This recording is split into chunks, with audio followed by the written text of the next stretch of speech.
A reading from the Gospel of Luke. Jesus told his disciples a parable about the necessity for them to pray always, without becoming weary. He said, "There was a judge in a certain town who neither feared God nor respected any human being. And a widow in that town used to come to him and say, 'Render a just decision for me against my adversary.' For a long time the judge was unwilling, but eventually he thought, 'While it is true that I neither fear God nor respect any human being, because this widow keeps bothering me, I shall deliver a just decision for her, lest she finally come and strike me.'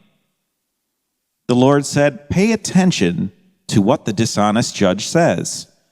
Will not God then secure the rights of his chosen ones who call out to him day and night? Will he be slow to answer them? I tell you, he will see to it that justice is done for them speedily. But when the Son of Man comes, will he find faith on earth?'" In today's gospel, the message is about persevering in prayer.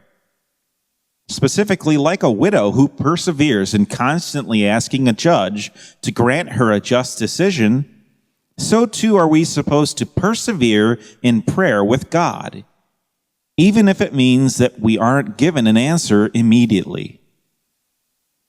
In my own life, I can think of 2 times when I was begging God to help me, but there was no answer.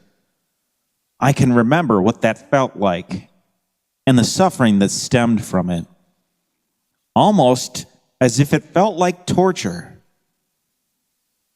I did eventually get the same answer both times, but it was not when I wanted the answer.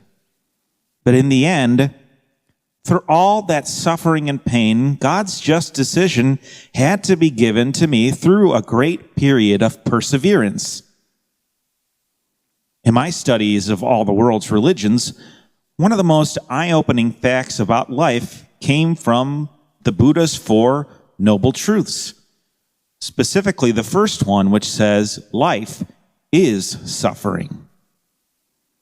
Although the 3 remaining Noble Truths talk about its cause and how to get past it, it really opened my eyes to the realization that turned suffering on its head.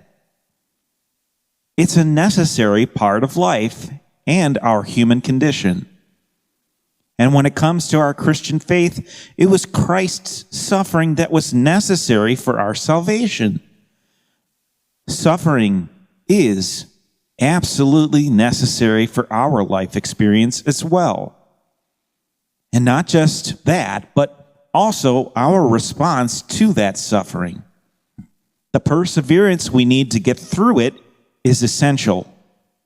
But through it all, we need to stand firm in our trust in God. We need to keep turning to God even, and most importantly, when we aren't hearing anything in return. So when you are going through periods of great suffering without any response from God, know that it is absolutely necessary for our existence. But in the end, just like the judge to the pestering widow, God too will render us a just decision, even if it's not when we want it.